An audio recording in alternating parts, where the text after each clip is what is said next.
Hello, welcome to this week's Learn Along with Lynn. I'm going to cover website content again, as I have been, with a little bit of a segue into email marketing, specifically in terms of your sign-up form. So many sites these days ask people to subscribe for newsletters, updates, offers, you name it. They ask people to give them an email address in exchange for something. This is a good idea. This is good practice. Relying solely on Facebook and Twitter and everything else to reach your ideal audience is never wise, because they will change the algorithm, or they will change something, or they will stop showing you, or they will fall out with you. And if you've actually got hard and fast firm email letters, stuff arriving in people's inbox is probably more likely to be seen.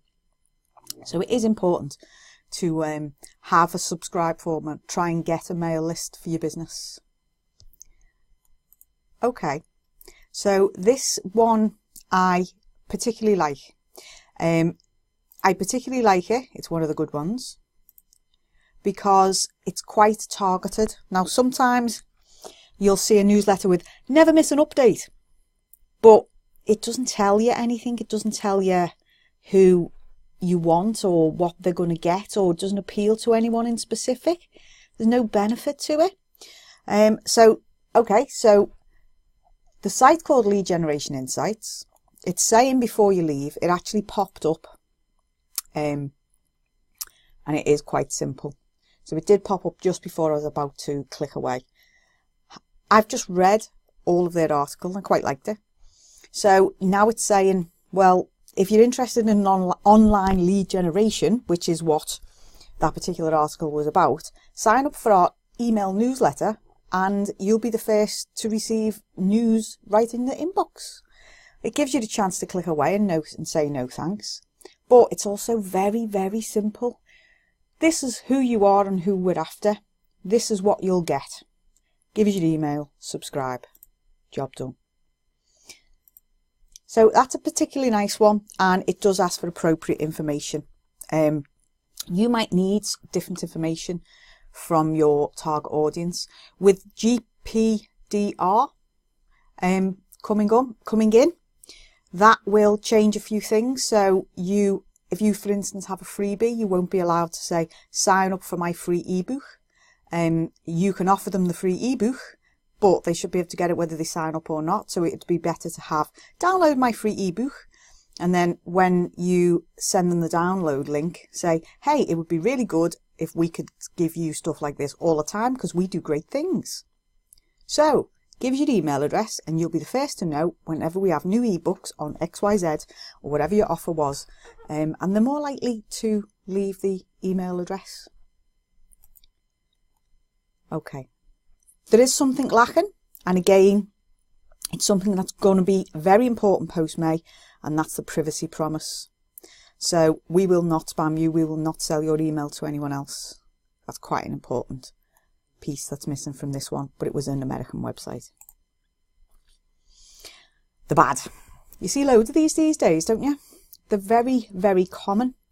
Stay in touch so we can spam you with offers and discounts. Give us your email.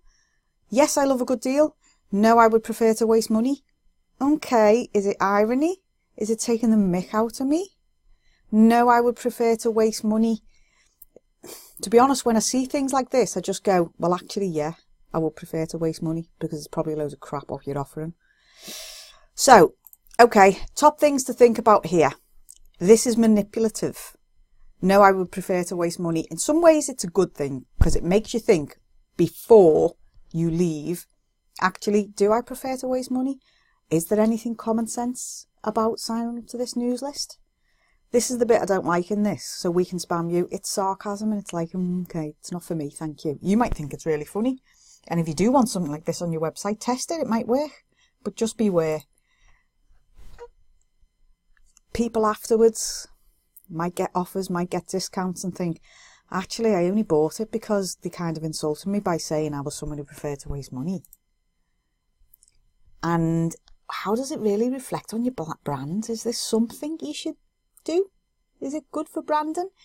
If you were selling something to children, would you say, no, I would prefer to deny my children your wonderful toys? That doesn't make me feel good. That doesn't fit with Brandon. So this is bad. And I personally don't believe it's a good call to action. It's a good subscription box. The ugly. Ooh, spot the mistake. Well, how much information do they want? How many the terms and conditions and regulations are they doing? And what have I got to click to say yeah? And what have I haven't got to click to say no? And which bit have I actually filled in? Because all the boxes have got something in. Oh my word, what a form.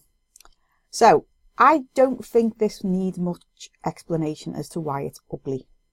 Too much is required. Can you not keep it simple? As simple as that. Yeah, nosy, impersonal, labels in the field, busy. There is rather a lot in there, let's face it. Okay, so as usual, questions in the comments. I'm happy to help. Thank you very much.